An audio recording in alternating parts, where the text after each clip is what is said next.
More than 24 business executives in San Diego publicly switched parties this month in what is being called the movement to the middle. Scott Dickey, CEO of Competitor Group, and Ron King, political science professor at San Diego State University, join me to talk about the phenomena. Scott, let's start with you. You switched your party affiliation last week to independent. What was it before, and why did you make the change? I've been a lifelong Republican.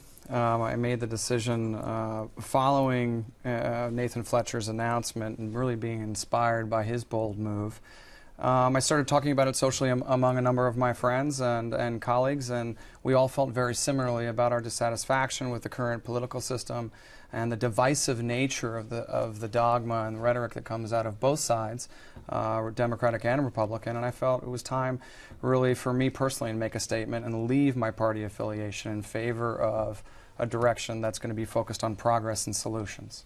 So had you thought about making a switch before Nathan Fletcher did? And if not, what was it that he did that inspired you so much? Well, I've had the great pleasure of knowing Nathan for over a decade, and he and I have talked ad nauseum, many dinner conversations about the dysfunctional nature of a two-party system and how over the past decade the parties have moved further and further to the fringe. And the classic example is yesterday, Carl DeMaio's campaign manager, Ryan Klumpner, wrote in response to a UT editorial on the issue, he wrote, quote unquote, "Nathan Fletcher is nothing more than a slimy politician masquerading as the second coming of Christ."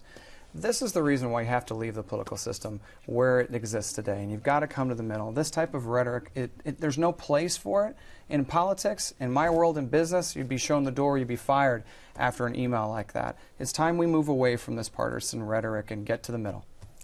So, Professor, I want to switch over to you. You have Nathan Fletcher, who is seen as somewhat of a golden child for the California Republican Party, and now you've got 24 business executives who are leaving the party here in San Diego. What does this say about the condition of the state's Republican Party? I think it says something more about the nature of political strategy. For more than 50 years, political scientists have said that the politician who moves to the middle, who stands for the median voter, has a much greater chance of winning an election than a politician who doesn't stand for the median voter. I can't speak to Nathan Fletcher's personal motives, but it is a logical and strategic political move. Has it inspired any soul searching within the Republican Party? Again, I can't speak to individual psychology, but large numbers of individuals who register as independents, by the time we sit and do a survey and ask who have you voted for in the past and what are your views on certain issues and what is your socioeconomic group, with 95% probability, we can sort them into Democrats and Republicans. Do you expect voters to follow suit? We announced last Wednesday, so we're less than a week into this, and the response has been overwhelming. Not only have we gone from 35 CEOs and community leaders to well over 50, pushing 60 now, but hundreds and hundreds, now pushing over 1,000 voters have signed onto the website, read the declaration, and have asked for more information. So we know we've struck a chord. The alienated majority is going to awaken in this election, and we're going to bring more people to the polls on this primary, and we're going to see the results on June 6th. There's a new book out, and it's called "It's Even Worse Than What You Think It Is." I believe that's the title.